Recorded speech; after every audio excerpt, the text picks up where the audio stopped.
Former President Donald Trump reveals he is the target of the January 6th criminal investigation after receiving a target letter from Special Prosecutor Jack Smith. That means Trump could soon face a federal indictment, the second in just months, all as he runs and continues to be the frontrunner for the race for the 2024 Republican nomination for president. Trump has already been charged in connection with his handling of classified documents after he left the White House. John Fenoglio joins us live from the KTLA News Center with reaction to the news. John? Sheriff Pedro, former President Trump has already been indicted twice in recent months. However, these are some of the most serious allegations he has faced so far. The investigation centers on efforts to overturn the 2020 election and the peaceful transfer of power after Mr. Trump lost the race to President Biden. Tonight, former President Trump revealing he is the target of another federal criminal investigation. We have prosecutors that are evil people. These are evil people, deranged. I call him deranged, just one particular man. I think he's a sick person. In Iowa, the former president lashing out at Justice Department Special Counsel Jack Smith, who notified Mr. Trump Sunday that he is the subject of the investigation into the January 6th attack on the U.S. Capitol.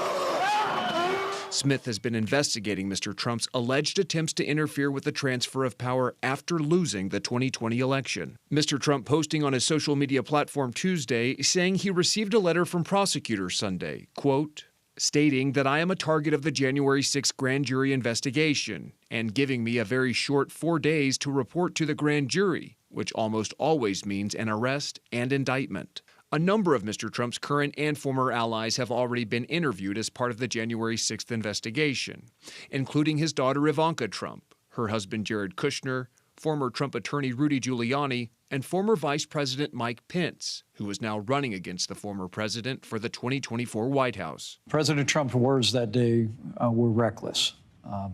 I had no right to overturn the election.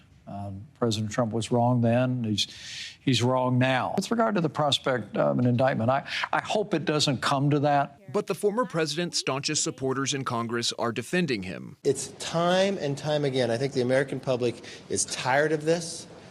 They want to see equal justice. The Justice Department is not commenting, while Mr. Trump is denying any wrongdoing.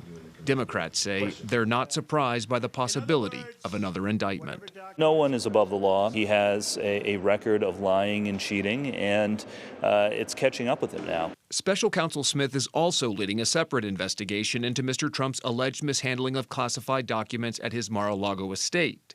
Mr. Trump was already indicted in that case and pleaded not guilty to dozens of criminal charges.